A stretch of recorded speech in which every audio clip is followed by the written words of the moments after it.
I'm so much more than just a pretty face. And great makeup, and amazing boobs, and a perfect butt. Why is there lots of people every day taking pictures of us? My name is Kim Kardashian. No.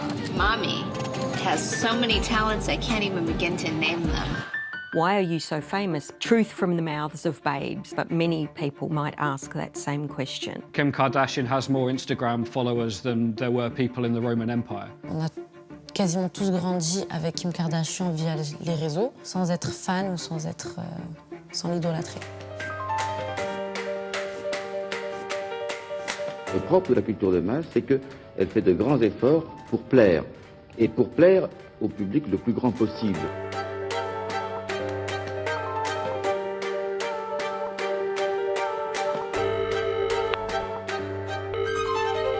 Allô Guillaume ?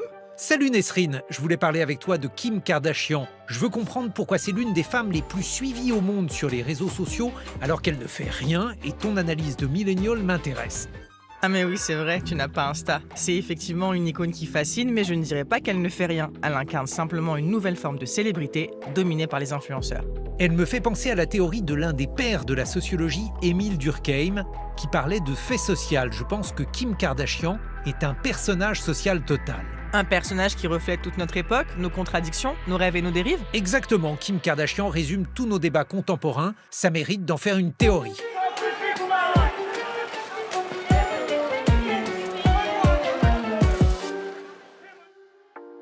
Kim Kardashian aurait intéressé Émile Durkheim, j'en suis sûr. Le sociologue aimait s'interroger sur ce qui choque la conscience commune. Ça fait penser à ce 3 octobre 2016, le fait de dérober 9 millions d'euros de bijoux à Kim Kardashian a suscité beaucoup de réactions. Kim Kardashian, la star de la télé-réalité américaine, a été braquée cette nuit dans son hôtel à Paris par 3 faux policiers, armés donc, et elle aurait été maintenue sous la menace d'une arme. La vedette américaine n'a pas été blessée, mais elle est choquée. Le motif d'indignation aurait dû être la manière dont elle a amassé cette fortune. Mais on s'indigne moins quand cette fortune est amassée par des hommes. Je pense qu'elle s'est juste approprié à merveille les codes du patriarcat, jouant de son corps comme objet de fantasme, tout en contrôlant son image. Ça fait écho à cette phrase de Virginie Despentes dans King Kong Theory.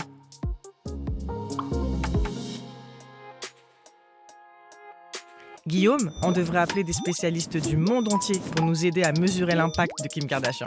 My name is Wesley Stevens, and I am an assistant professor in the School of Journalism and Mass Communications at the University of South Carolina. My name is Mark Howard. I'm a professor of government and law at Georgetown University, where I also direct the Prisons and Justice Initiative.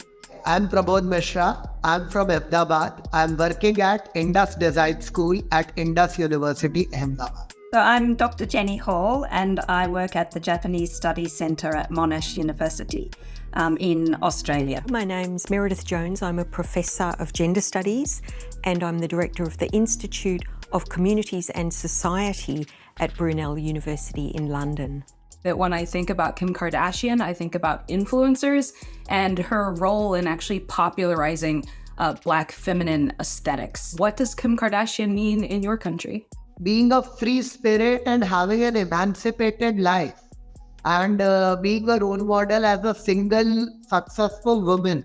It helps tremendously to have people who have a mega platform, and nobody has a bigger one than Kim Kardashian, to be able to move the needle towards justice, which I desperately want to do. She has incredible international reach and influence. And, you know, I see it every day on the streets here, as well as in the media. It's as important to study popular culture as it is important to study history. History is just popular culture that was a long time ago. Alors ce qu'elle ne dit pas, c'est que Meredith est la kimologue en chef, la spécialiste. Elle a même créé un cycle de conférences réunissant des chercheurs du monde entier et qu'elle a baptisé les Kymposiums. Kim Kardashian actually is a woman of huge talent. She has many, many talents, but they're not recognised as traditional talents. What she's very, very good at is being herself in a specific way that is for the cameras.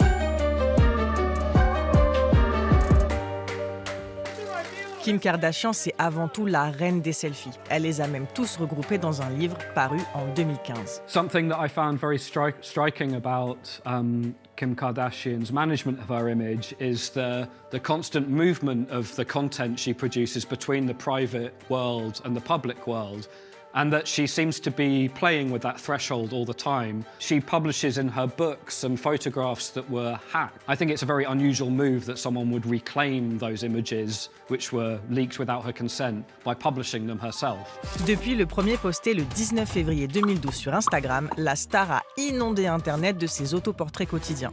Si aujourd'hui tout le monde prend et poste des selfies... Non, pas moi parce que je suis un boomer. À l'époque, de toute façon, le réseau social était surtout utilisé pour partager des photos de paysages mal retouchés.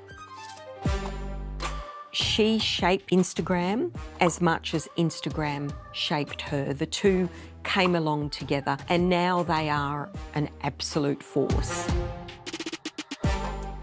Internet n'a pas seulement introduit une nouvelle technique, le web a bouleversé nos vies, provoquant une révolution anthropologique. Internet, c'est une technique qui en engendre d'autres, c'est une métatechnique. La génération digitale native mène une vie inédite, tout a changé, les manières de travailler, de se distraire, d'apprendre ou d'aimer par exemple. Et comme toutes les révolutions, celle-ci est pleine de surprises. C'est ainsi que sur Instagram, une appli censée permettre à chacun de se singulariser, tout le monde finit par se ressembler. Mais le selfie peut aussi devenir une manière de se réapproprier son corps et sa propre image. I think selfies are narcissistic, but they've become so mainstream. I think they've become a fundamental way of expressing the self. The imperative to constantly take beautiful photos of yourself does not mean you have a disease of the mind. Sur les réseaux sociaux, c'est un outil pour les femmes qui remettent en cause le male gaze ou l'utilisent à leur profit. Le male gaze, regard masculin en français, a été dénoncé pour la première fois dans les années 1970 par la réalisatrice Laura Mulvey. Il pointe les manières de filmer les femmes au cinéma qui trop souvent les sexualisent. Ah tiens, ça évoque le personnage de Jessica Rabbit. Dans le film de Robert Zemeckis, il y a cette scène où elle dénonce le regard que les hommes portent sur elle. You don't know how hard it is being a woman looking the way I do. Yeah, well, you don't know how hard it is being a man looking at a woman looking the way you do. I'm not bad. I'm just drawn that way. Si l'image de Kim Kardashian impressionne à ce point nos rétines, c'est parce qu'elle nous rappelle 1000 autres images que nous avons emmagasinées dans la mémoire de l'espèce. Parmi ses formes, ses poses, ses vêtements, reposent 3 millénaires d'œuvres d'art. C'est le musée imaginaire de Kim Kardashian. Tout cela rappelle les époux Arnolfini, l'un des tableaux les plus mystérieux de Van Eyck. Mais aujourd'hui, Monsieur Arnolfini, ce serait Madame Kardashian. Il n'y aurait plus de symboles sur ce tableau, mais des marques. Et à la place de l'artiste en train de se peindre, on trouverait un selfie. Hey, Kim and Courtney! Go on, Courtney! There we go, ladies. L'essor des réseaux sociaux et celui de la télé-réalité vont de pair. Kim Kardashian excelle dans ces deux formats car elle sait se mettre en scène. T'as déjà regardé la télé-réalité des Kardashians? Impossible pour quelqu'un de la génération Y de passer à côté du succès mondial de Keeping Up with the Kardashians. Lancée en 2007, en même temps que le premier iPhone et Twitter, l'émission compte au total 20 saisons, 285 épisodes et des centaines de mèmes qui ont affolé la toile. La vie de cette famille installée à Calabasas, une ville huppée près de Los Angeles, fascine toujours autant. Attends, justement, il faut que tu me fasses un récap de leur lien de parenté. Ok, partons de Kim. Elle est la fille du célèbre avocat Robert Kardashian, décédé en 2003, et de Kris Jenner. Ce mariage a donné naissance à 3 autres enfants, d'abord Kourtney, l'aîné, et puis après Kim, Chloé et Robert. Mais j'avais jamais entendu parler de leurs frères. Et où sont Kylie et Kendall dans tout ça? Elles sont les filles du deuxième mariage de Kris avec l'ancien champion olympique Bruce Jenner, qui a fait son coming out trans en 2015 et se nomme désormais Caitlyn. Ah oui, c'est une grande famille recomposée qui grandit et vieillit sous nos yeux.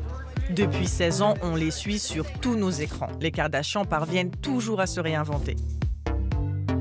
En 2021, elles ont stratégiquement annoncé la fin de leur émission. En réalité, à cause d'une baisse d'audience, leurs fans sur Twitter ont pleuré la fin d'une époque.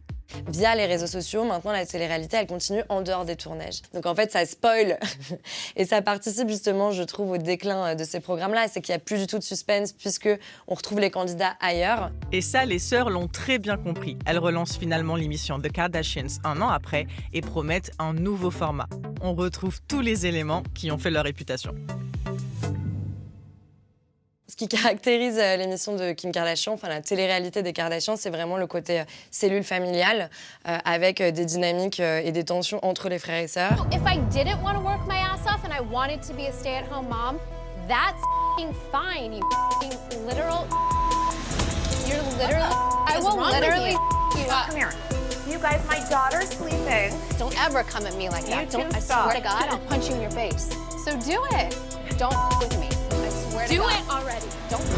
Le faux côté filmé 24 heures sur 24, parce que ce n'est évidemment pas le cas. C'est des tournages qui vont être distillés sur plusieurs mois ou plusieurs semaines, et après il va y avoir un montage. On retrouve aussi les tensions, les dramas, les clashs qui vont être repris dans les bandes annonces pour annoncer les autres épisodes. Il y a des effets de teasing via ça. Des histoires d'amour, des histoires de cul, énormément d'éléments qu'on va vraiment retrouver dans les télé-réalités actuelles. Et elle a aussi inspiré Kim Kardashian le côté dynastie en fait d'influenceurs et de personnages de télé-réalité. This is a matriarchy. The men on this show are jokes, and it's all these women who seem to be quite powerful and quite interesting and have interesting dynamics. Ce clan est devenu une mythologie moderne, autrement dit un symbole qui parle au plus grand nombre, comme s'il s'agissait non pas d'une simple famille, mais d'une épopée. J'essaye de voir en quoi ils sont des grandes représentations collectives, rappelant donc par là même ce qu'était le mythe autrefois, et en quoi, malgré tout, ces représentations collectives sont bien de notre temps, sont produites par notre société et par notre histoire. La télé-réalité est désormais l'une des sources des imaginaires modernes. Initialement, la télé-réalité, elle ne devait pas être scénarisée, mais elle a été scénarisée au fur et à mesure. Elle est assez scriptée. D'autant plus les réseaux sociaux et Kim Kardashian a provoqué ça. Ça a encore plus professionnalisé les candidats. Il y a des archétypes. Il y a celui de la bimbo, par exemple. Donc ça va être Kim Kardashian qui surjoue. Nabila, par exemple, qui va surjouer la bêtise avec son nom mais allô quoi, qui est devenu sa marque de fabrique et qui a en fait lancé sa carrière. Donc elle est quand même partie d'une réplique, d'une stupidité rare pour se créer un empire. Et je trouve que c'est signe d'intelligence. Bonjour, c'est Florence Fayard. Bienvenue dans mon bureau chez Banijé Productions. Kim Kardashian, elle est inspirante. Elle a tellement marqué son temps sur la télé-réalité aux États-Unis qu'inévitablement, elle a marqué les esprits pour tout le monde. Elle transforme sa vie en business et on la suit tout simplement parce qu'on a envie de vivre les mêmes aventures qu'elle. On a envie que notre vie soit aussi extraordinaire que la sienne. À partir de là, c'est hyper intéressant ce qui va se passer parce que n'importe qui n'a pas un talent particulier va pouvoir espérer devenir célèbre à travers une émission de télé-réalité. Et ça va tout changer. L'unique héritière de Kim Kardashian en France, c'est Nabila. Incontestée, incontestable, et c'est celle qui lui ressemble le plus et de loin, qui, comme elle, a monté un empire. Kim Kardashian a aussi inventé un nouveau métier, influenceuse. Tu sais ce que c'est, Guillaume ? Non mais attends, je suis né après l'électricité quand même.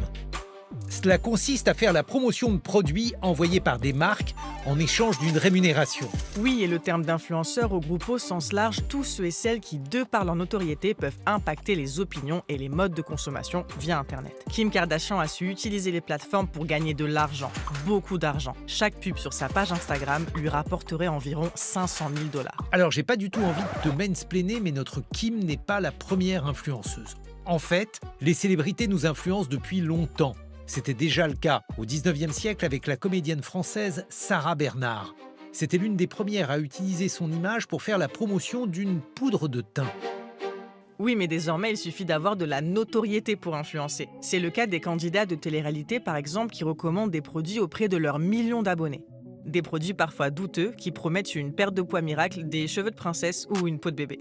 Vous pouvez directement contacter la marque. En fait, ils ont du stock parce qu'ils ont pas mal de produits aussi à Dubaï. Épinglés en France sous l'appellation un flux voleur, les arnaques parfois financières commencent à peine à être dénoncées. D'ailleurs, une loi a été votée pour encadrer les pratiques, la première en Europe.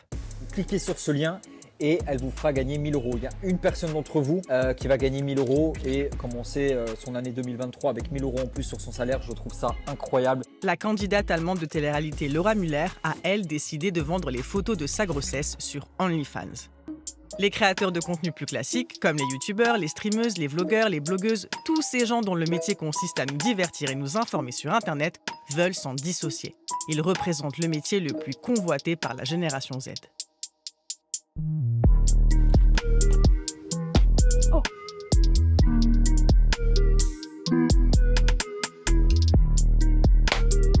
Bonjour, je m'appelle Alma et j'ai 9 ans. Je m'appelle Joanne et j'ai 12 ans. Je m'appelle Nathalie, j'ai 10 ans et nous voulons tous être coiffeuses. Je m'appelle Julien, j'ai 12 ans, je voudrais être infirmier. Je m'appelle Sébastien, j'ai 12 ans, je voudrais être informaticien car c'est un métier d'avenir. Je m'appelle Odile, j'ai 13 ans, je voudrais être informaticienne. Je m'appelle Ibtissem, j'ai 22 ans. Je suis créatrice de contenu depuis en 2020. Sur Snap, j'ai 270 000. Instagram, 670 000. Sur YouTube, 100 000. TikTok, 1,3 million. Ce qui me plaît dans ce métier et les avantages, c'est que je peux vivre de ma passion. C'est-à-dire me make-up, m'habiller et tout en gagnant ma vie comme ça. Je suis passée de incognito à me faire reconnaître, arrêtée dans la rue. Et ouais, ça a été très brutal. Et en fait, j'ai pas eu le temps de me faire à l'idée que j'étais connue. Aujourd'hui, tout le monde veut être influenceur. Tout le monde veut gagner sa vie via les réseaux. Pour moi, une influenceuse, c'est une personne qui poste des vidéos sur sa vie quotidienne.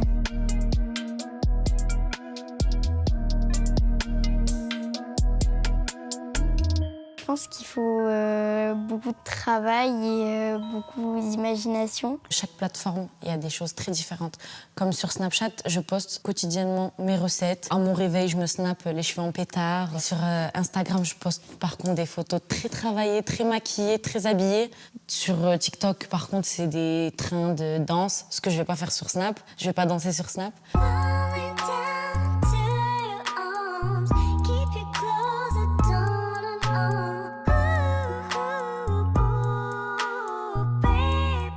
Les influenceurs sont les nouveaux people. Ce que j'appelle people, ce sont des personnes célèbres pour leur célébrité, à distinguer des sportifs, des acteurs et des têtes couronnées. La forme la plus pure du people, c'est Zaza Gabor, reine de beauté devenue connue grâce à des jeux télévisés dans l'Amérique des années 50. Réussissant à force de talent et de détermination à braquer Hollywood. Mais aujourd'hui, les people sont directement confrontés à la haine qui déferle sur les réseaux sociaux. On est là, on fait des selfies, des photos, du coup on se fait critiquer toute la journée. Internet, je trouve que c'est un endroit violent parce que les gens ils disent des choses qu'ils diraient pas forcément en face. Et ça peut être des choses qui sont très violentes, donc et assez touchantes. Et sur le moral, chaque jour, ça doit peser. Et celle qui maîtrise le mieux les bad buzz, c'est Kim Kardashian. I was utterly shocked by these Twitter feeds because they were full of the most violent hatred. We've probably always had love-hate relationships with famous people, but I think it's particularly strong with women and particularly with young, beautiful women. So there's a resentment about a young, beautiful woman being successful, especially if she's done that without being attached to a man. So it comes down to misogyny. Kim Kardashian doit sa célébrité à une sextape. Avant celle-ci, elle n'était que l'assistante de Paris Hilton, principalement en charge de son vestiaire. Paris Hilton avait également subi la diffusion d'images volées. Dès lors, la rumeur a accusé Kim Kardashian d'avoir fomenté un coup monté pour surpasser son ancienne amie. Son ex, Reggie, a même affirmé qu'il s'agissait d'un subterfuge de Kris Jenner, la momager, et de sa fille. Comme l'a écrit Paul Preciado, sa réussite, celle de Paris Hilton, est d'avoir su récupérer son corps et sa sexualité comme valeur ultime sur le marché d'échange global du capitalisme pharmacopornographique. Et attends Guillaume, ça veut dire quoi pharmaco-machin truc là? Bah écoute, pharmacopornographique, c'est la collusion de la pharmacie et de la pornographie. C'est une manière, selon Paul Preciado, de mitridatiser le corps social en lui proposant un poison censé le guérir, parce que la société se paye évidemment la fausse. We'll never know whether the sex tape was deliberately leaked or not. And when I say deliberately, I mean by the Kardashians, right, in order to get that publicity. There's various theories about that and we really don't know. I tend to believe them when they say they didn't want it leaked because certainly at that time it didn't seem that there would be much to gain. Why don't we ask ourselves, how did they do that? How did they do that almost magical feat of turning around this piece of great shame and humiliation and turning it into an advantage? Les sextapes ravissent les voyeurs, rejouent cette scène vieille comme le monde, peinte par Fragonard dans Le Verrou, un tableau de 1777. L'excitation naît de la contemplation d'une scène sexuelle à l'insu de ses protagonistes. I do call Kim Kardashian a feminist icon. She doesn't call herself a feminist. Feminist icons can be sex symbols for men, sex symbols for women, sex symbols for themselves. I think this idea of a feminist who's somehow unattractive, unsexy, that's gone. Feminists can look like whatever they want. Dans une ère post-MeToo, le discours des femmes célèbres victimes de sextape est enfin entendu. C'est le cas de Pamela Anderson qui, dans un récent documentaire, détaille pour la première fois l'humiliation subie. Le parallèle avec Kim Kardashian est évident et toutes deux ont repris le contrôle. I want to take control of the narrative for the first time. Sur Instagram, Pamela Anderson a écrit « Pas une victime, mais une survivante et bien vivante pour raconter la vraie histoire ». La star d'Alerta Malibu dénonce le slut-shaming qu'elle a subi à l'époque de la part des médias et du public, la poussant à renoncer à sa plainte en justice. On découvre une icône qui a souffert de son image de sex symbole, qui rêvait d'exister pour autre chose que sa poitrine et son corps, et la manière dont elle a finalement utilisé cette étiquette pour servir la cause animale. Pamela Anderson a répondu à l'appel des Verts et participateur à une conférence de presse pour l'interdiction du gavage des canards et des oies. Kim Kardashian, Pamela Anderson, parce qu'elles sont connues et parce qu'elles s'exposent, devraient, parfois on a le sentiment, donner leur image à tout le monde et que leur image ne leur appartiendrait plus. Mais cela est faux, leur image leur appartient. Et chaque personne a des droits sur son image. C'est pas parce qu'on est connu, c'est pas parce qu'on poste des photos de soi, c'est pas parce qu'on fait de la télé-réalité ou je ne sais quoi qu'on perd ses droits sur son image. En fait, quand on utilise ce mot sextape dans le langage courant, on vise souvent des images qui ont été tournées mais qui avaient vocation à rester privées. La formulation exacte, c'est contenu à caractère sexuel diffusé sans consentement. Il faut être aussi vigilant parce que derrière, c'est ce qui va parfois inspirer des jeunes à commettre des faits similaires sur des mineurs, des adolescents, des jeunes femmes parfois de 14 ans ou moins. Et ces personnes, elles vont se trouver complètement démunies. Parce que ce qu'il se passe quand on se fait attaquer en ligne, et notamment quand on a des images de soi qui sont diffusées sans consentement, c'est qu'on a honte. Face à cette humiliation, Kim Kardashian a fait sienne la réflexion freudienne « on n'est jamais victime que de soi-même ». La sextape, elle l'a assumée, d'autant qu'elle a toujours donné son corps à voir, quand elle le voulait, comme elle le voulait. Elle a même réussi à transformer sa honte en or. Elle s'est même construit un empire financier en lançant plusieurs marques. Des business parfois surprenants, pas toujours couronnés de succès. D'abord, son jeu smartphone Kim Kardashian Hollywood de 2014 qui lui triomphe en proposant d'incarner une star en devenir. I love your style. You look amazing. Ce n'est que bien plus tard, à partir de 2017, qu'elle se lance dans l'industrie cosmétique, domaine plus prévisible, avec KKW Beauty et KKW Fragrance. Les bouteilles de parfum reproduisaient son corps et ses formes identifiables. Mais les deux marques flopent. Kim Kardashian se taille finalement une place grâce à Skims, des produits sculptants pour tous les corps. Introducing Vraiment tous les corps. new Skims shapewear for thick dogs. C'était une parodie pour l'émission américaine Saturday Night Live. Et tour de force, l'autodérision de ce sketch cache en réalité une vraie promotion de sa marque, dont le chiffre d'affaires s'élève à 500 millions de dollars par an. I'm Kim Kardashian West. I'm a mother, millionaire, law student, and billionaire. Son dernier business, une marque de produits skincare.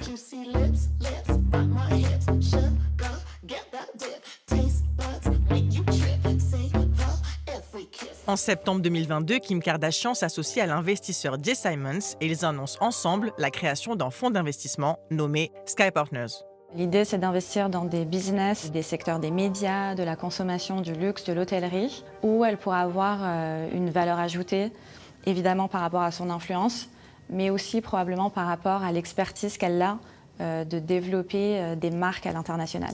Un fonds d'investissement ou un fonds de private equity, pour être plus précis, c'est une société qui investit soit son propre capital, soit le capital d'investisseurs externes, pour prendre des participations dans d'autres sociétés, les accompagner dans une nouvelle phase de développement et espérer faire un retour sur investissement en revendant ses parts aux prochains actionnaires de cette société dans une prochaine étape de développement. Okay guys, I'm so excited to announce that Skim Swim is officially coming back. En fait, Kim Kardashian, c'était déjà une marque extrêmement lucrative avant même qu'elle ait lancé des marques et des nouveaux business. Le moyen absolu pour créer un vrai empire économique, c'est de lancer des marques qui sont distinctes de sa marque personnelle. Elle n'a pas fait l'erreur de lancer Kim Kardashian Makeup, par exemple, ou Kim Kardashian Fashion. C'est logique qu'il y ait quand même un rappel de qui est l'ambassadrice, qui est la fondatrice de ces marques, avec les cas notamment qui sont présents dans le nom des marques. Kim Kardashian est désormais adoubée par Harvard, où elle a donné des cours à la Business School. Normal, rien n'est plus précieux pour le capitalisme que la célébrité. Le deal s'est noué entre deux institutions se légitimant l'une l'autre. Harvard y gagne en coolitude et elle en sérieux. La sex symbole ne veut pas être réduite à son corps. I think it's almost like when you look at a contemporary artist who relentlessly trials their materials and documents the materials.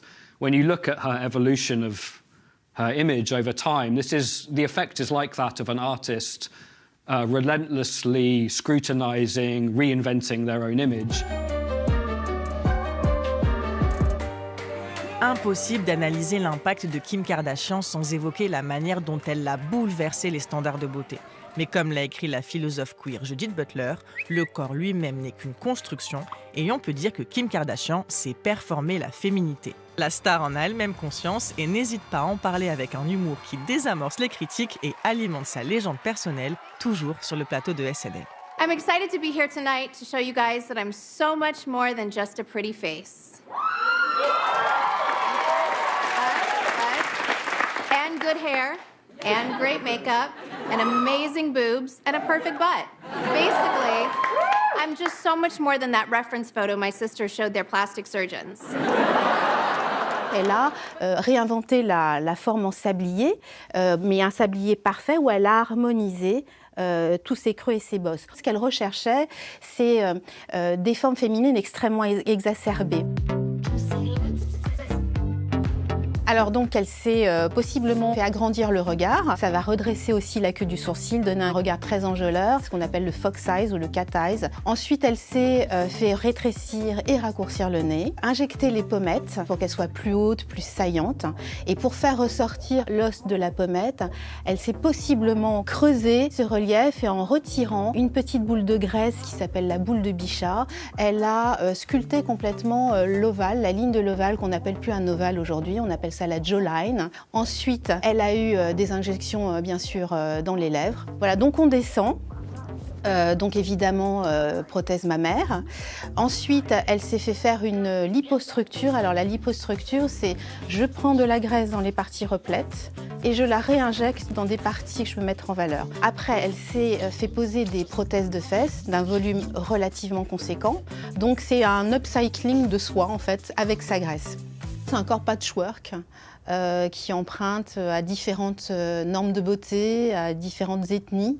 Et c'est un corps qu'elle s'est composé sur mesure. Sur les visages, Kim Kardashian a surtout popularisé le contouring avec son maquilleur Mario. Mais les drag queens ne cessent de répéter qu'elle n'a pas vraiment inventé cette technique. L'art du contouring et du highlighting, mesdames, ça ne vient pas de Kim Kardashian, ça ne vient pas de Kris Jenner, ça vient de nous et elle nous l'a juste volé. Si on veut remonter plus loin, en 1934 déjà, le maquilleur d'Hollywood Max Factor partageait ses astuces avec la même promesse « You can change the very contour of your face ». Cette technique de maquillage vise à sculpter le visage à partir des reliefs existants, en jouant sur les ombres et les lumières. Pour cela, il suffit d'avoir plusieurs teintes de fond de teint, d'anti-cerne ou de poudre, une plus claire et une plus foncée, pour corriger, atténuer, creuser. Par exemple, pour affiner le nez, il suffit d'appliquer la teinte la plus foncée sur les arêtes et de bien estomper le tout. L'effet d'illusion est très efficace une fois l'ensemble terminé. Jusqu'ici, la féminité, c'était plutôt une question de rondeur et de douceur, de visage aux traits poupins, avec des petits nez mutins. Quand j'ai regardé quand même de près le physique de Kim, et notamment le visage, je ne sais pas pourquoi, j'ai eu tout d'un coup un flash avec la femme d'Akhenaton, Néfertiti, le côté très volontaire donc, du visage, et la récupération en fait de critères de beauté masculins, tout simplement. C'est une façon pour elle aussi de s'imposer, en montrant un visage un petit peu guerrier.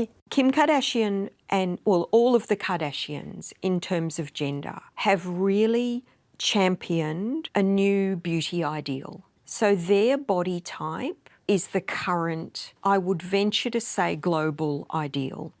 And they've changed that in the last 10, 15 years from being a very slim, very tall, very white, to now being more curvaceous, dark-haired and shorter.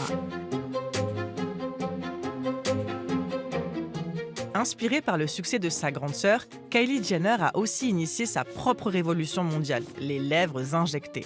Et tout est parti d'un mensonge. Alors qu'elle est encore mineure en 2014, la cadette poste des photos de ses nouvelles lèvres bien plus grosses en démentant les rumeurs d'injection.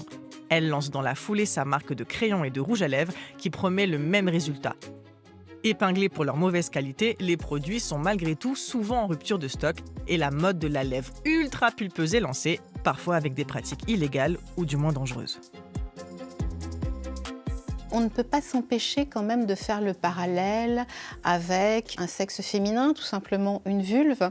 D'ailleurs, il y a une tendance actuellement en esthétique qui est de déverser les lèvres, c'est-à-dire de montrer la partie intérieure, la partie muqueuse de la lèvre, de montrer ce corps vivant à l'intérieur. Et donc là, l'analogie, elle est toute faite.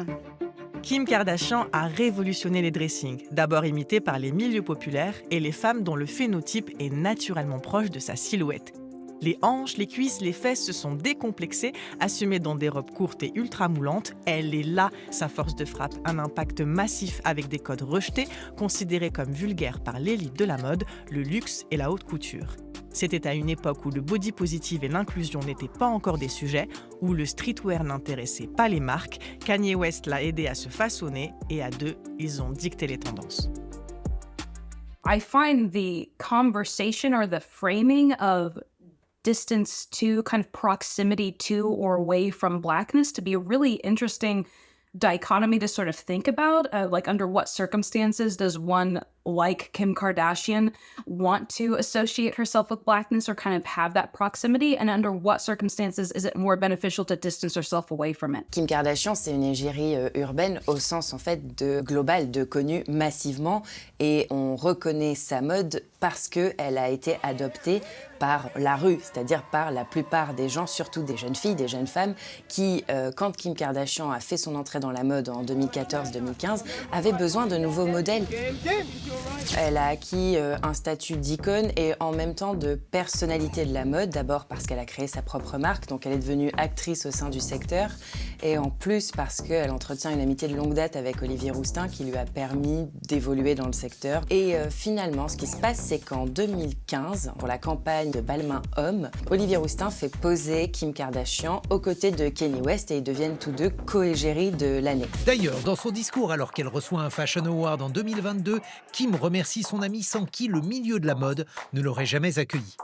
I'm so grateful. I pinch myself all the time just thinking of these amazing opportunities. C'est vrai qu'il y a certaines marques de luxe qui ne travaillent pas encore et qui ne travailleront peut-être jamais avec Kim Kardashian, mais je pense qu'aujourd'hui, elle est en mesure aussi de refuser peut-être certaines marques qui l'ont refusée à une époque. Elle a été rattachée donc premièrement à Balmain et puis ensuite à Balenciaga, également à Dolce & Gabbana en 2022, mais aussi indirectement à Jean-Paul Gaultier, parce que donc en 2022, ça a vraiment été l'année Kim Kardashian dans la mode. Et cette année-là, Olivier Rousteing est le créateur invité pour dessiner et créer la collection haute couture de la marque. Il invite Kim Kardashian au défilé et phénomène très rare et vraiment exclusif, ce qui est un énorme privilège même pour les célébrités de mode. Elle était habillée pour le défilé où elle était invitée, assise au premier rang, dans un look qui allait défiler. D'ailleurs, Nesrine, petite anecdote, Anna Wintour et Kim Kardashian côte à côte, tout contre. Et dire qu'il y a quelques années, en 2014, lors de son mariage avec Kanye West, la papesse du Vogue la jugeait indigne de la couverture du magazine. Depuis, elle s'est rapprochée d'elle et la mode s'est rapprochée de Kim. L'année 2022 est aussi celle où Kim Kardashian a enfilé la robe de Marilyn Monroe pour le Met Gala, un épisode largement commenté notamment parce qu'elle a perdu 7 kilos en 3 semaines pour entrer dedans. Elle était hors thème, mais elle a créé un scandale et aussi un moment de mode sans précédent. Cette robe que Marilyn Monroe avait fait faire par Bob Mackie en 1962, elle arrive au Met Gala avec la robe. Il y a tout un scandale autour de la robe. Est-ce qu'elle aurait dû ou non porter une archive, une pièce de collection de musée? Mais ce qu'on remarque surtout en fait là-dedans, c'est le pouvoir de Kim Kardashian qui vient de changer l'histoire à tout jamais. En portant cette robe au Met Gala, Kim Kardashian a changé l'histoire de la robe. C'est-à-dire qu'aujourd'hui, ce sera éternellement la robe de Marilyn Monroe portée par Kim Kardashian.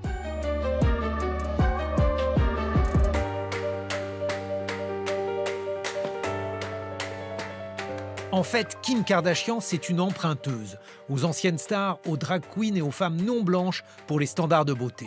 There was confusion in different countries about what race they were. Are they Mexican? Are they Latina? Are they Arab? You know, people would say, I think they're Turkish. They look mixed. Kim Kardashian, c'est un petit peu inspiré des femmes maghrébines parce que nous, on est déjà avec des formes, on est déjà avec des lèvres pulpeuses, on est déjà brunes, on est déjà un petit peu mat de peau. Elle a essayé de recopier un petit peu les physiques de chez nous.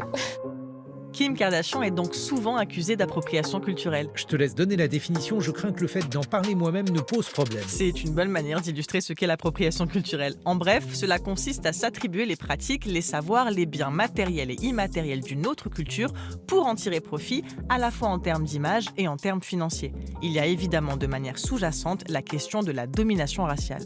Dans son livre La mode et politique, la journaliste Mélodie Thomas donne l'exemple de la marque Valentino qui a présenté une collection inspirée par l'Afrique en 2016, décrite comme primitive et tribale. Au départ, il s'agissait de dénoncer l'acquisition d'œuvres, de patrimoine d'autres cultures, notamment dans les musées par les pays occidentaux. Aujourd'hui, le terme permet aussi de pointer du doigt des pratiques individuelles. Par exemple, lorsque Kim Kardashian est plusieurs fois apparue avec des boxer braids et des cornrows et que ses coiffures ont fini à tort par porter son nom.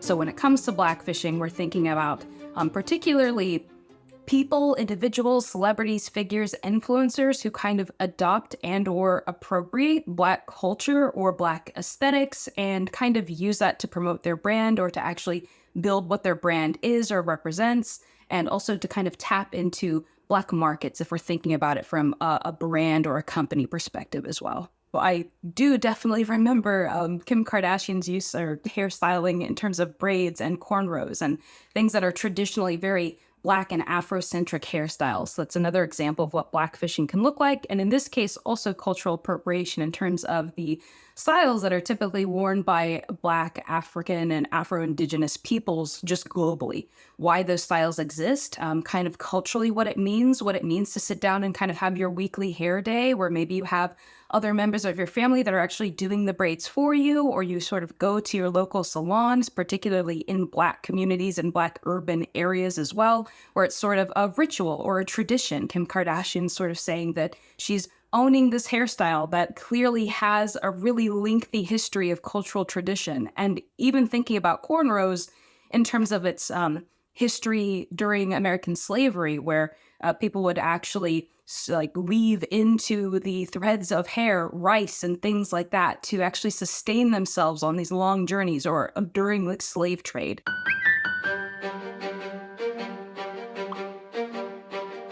On the 25th of June 2019, Kim Kardashian announced her new underwear brand and that she would be calling it Kimono Solution Wear, including Kimono, Kimono Body, Kimono Intimates, and Kimono World.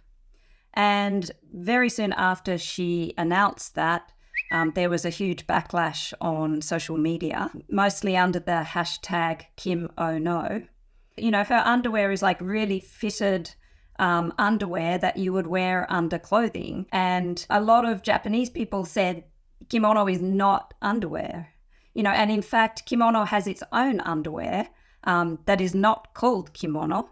It has other names like Hada Juban or Naga Juban. And so I think it's an unusual form of cultural appropriation because often people do just take the design. And so because of that, she has the potential to erase its history. And for me, that was quite a scary thing in a way. I'm very interested in the work of some Black feminist scholars and commentators who say that Kim's marriage to Kanye is another form of cultural appropriation. And what these commentators say is that we're now seeing Kim especially drop Kanye. Kanye became too complicated. His blackness was part of his complication.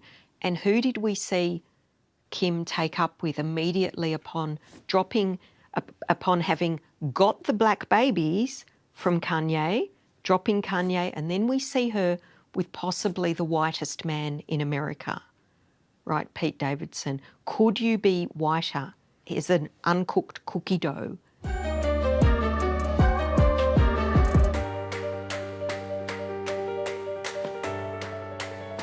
There's no doubt Kim Kardashian is a Nepo baby. She was born into wealth.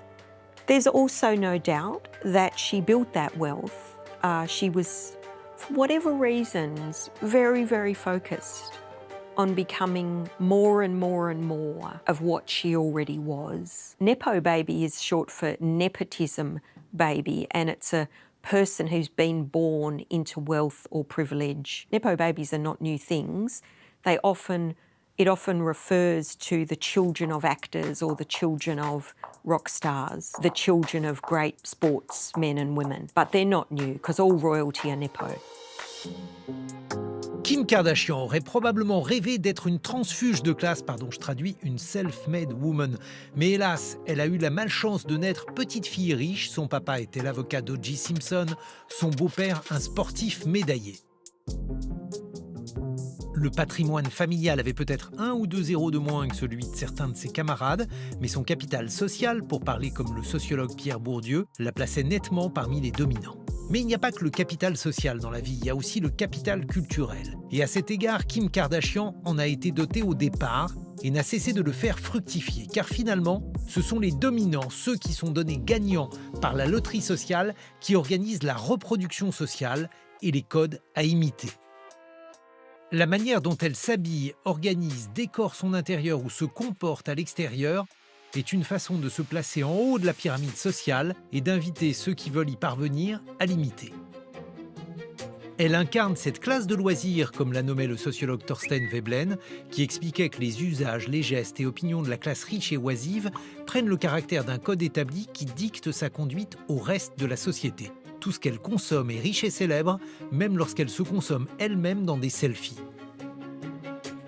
Dans la société traditionnelle, faire reproduire son corps, par exemple en peinture ou en dessin, c'était un acte de luxe que seule pouvait se permettre la classe qui avait de l'argent. Et Kim Kardashian semble souvent oublier ses privilèges, comme en 2022 dans une interview pour Variety. She said something like, "Get off your butt and work." I have the best advice for women in business. Get your fucking ass up and work. It seems like nobody wants to work these days. That's so true. You have to surround yourself with people that want to work. Have a good work environment where everyone loves what they do because you have one life. No toxic work environments, and show up and do the work. Now, given that in that very building where she was standing at that moment, there were probably Black women and Latina women who were literally working their fingers to the bone, scrubbing toilets, then going home to feed children, etc. There were women in that building who could not possibly be working any harder than they were already working, and they were getting precisely nowhere. It was an extremely offensive thing to say. Kim Kardashian ne cesse de jongler entre modernité et valeurs traditionnelles. À la fois femme d'affaires et mère de 4 enfants, elle s'affranchit des codes étriqués de la maternité sacrificielle tout en revendiquant son romantisme et son attachement à la famille. Une admiration aussi pour les dynasties royales. En témoigne le faste de son mariage avec Kanye West au château de Versailles, où le couple a ressuscité D'Artagnan avec une compagnie de mousquetaires qui battaient le tambour.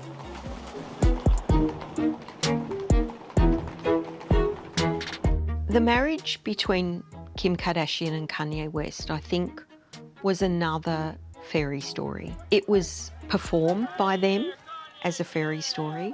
Even in divorce, they are two of the most powerful people in popular culture in the world.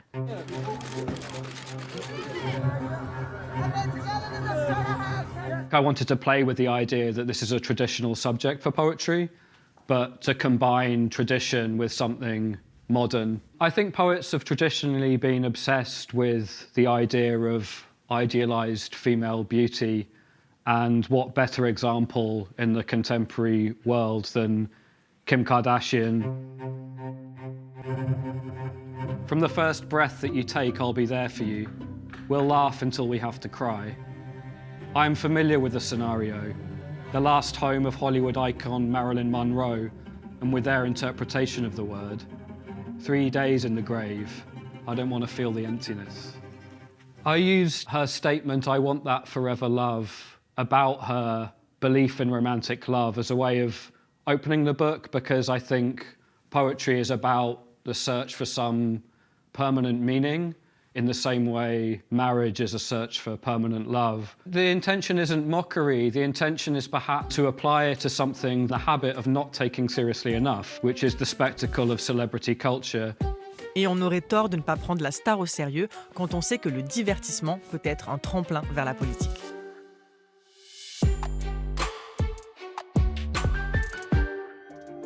Kim Kardashian à la Maison-Blanche pour parler du système judiciaire américain dont elle prône une réforme.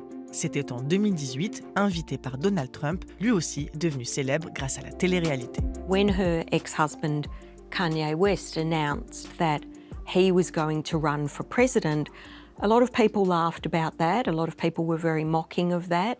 One of the things I said was, maybe it is a little bit of a joke for Kanye to say that, but it will be no joke when Kim decides to run for president. She's currently beginning another career, possibly as a politician, definitely as a lawyer. So she's studied to become a lawyer. She's passed many of the relevant tests so far. She says she wants to be a practicing lawyer specialising in prison reform. Autre facette de la dame, mais pas la moindre, le Kim Kardashian Project, son engagement pour alerter l'Amérique sur l'état de son système carcéral. Grâce à la caméra, en prenant la parole ou son carnet d'adresses, la voilà dénonçant la cruauté des peines et le terrible état des prisons américaines, qui fait penser, dit-elle, au tableau de Jérôme Bosch. Son épiphanie, Kim Kardashian l'a eue en découvrant le cas d'Alice Marie Johnson, qui avait passé 20 ans derrière les barreaux pour une affaire de drogue, sans une goutte de sang versé. Miss Alice. You don't know? No, she doesn't know. You're telling her the news. Oh my gosh, Alice, you're out. Dans le podcast de l'auteur américain Jay Shetty, Kim Kardashian revient avec émotion sur cette expérience. When I saw a case of a woman that just didn't make sense to me, I was really curious, and I sent this little video that popped up on my Twitter to attorneys that I knew really well that could answer questions for me. And then when it seemed like I couldn't just sit there, it was really weighing on my heart when I felt like it was so unfair.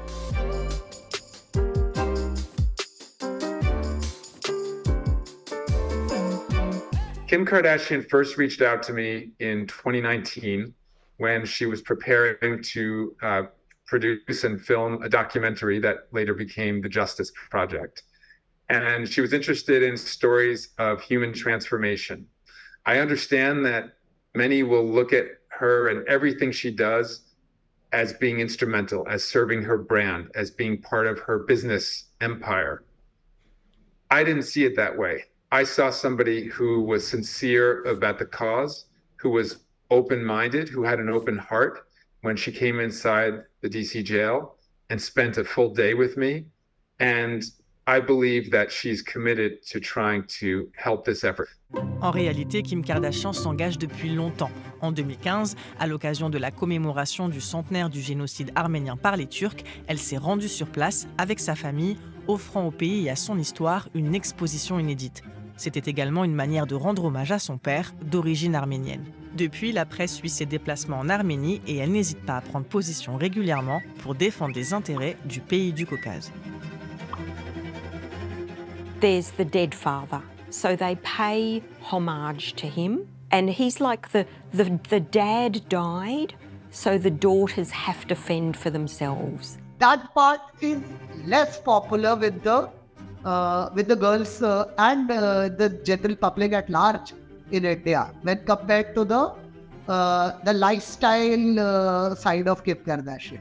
I do think that as the generation goes forward, they might be able to relate more with the free-spirited single mom, single mother, successful entrepreneurial side of Kim Kardashian as well.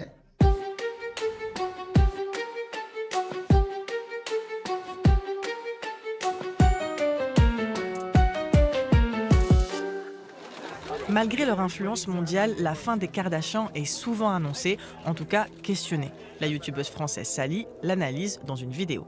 L'ère des influenceurs qui étaient juste beaux et belles est officiellement en train de se terminer. Alors bien évidemment, il y en aura toujours, mais niveau longévité, ça va commencer à se compliquer. Car plus on avance dans le temps, et plus les gens se lassent du superficiel, et surtout comprennent les petites magouilles du milieu, les scandales organisés, les fausses polémiques, les faux semblants, et ça agace tout simplement. Kim Kardashian est dans un tournant pour sa carrière. Le changement passe d'abord par son corps et son image. La star semble avoir retiré ses implants.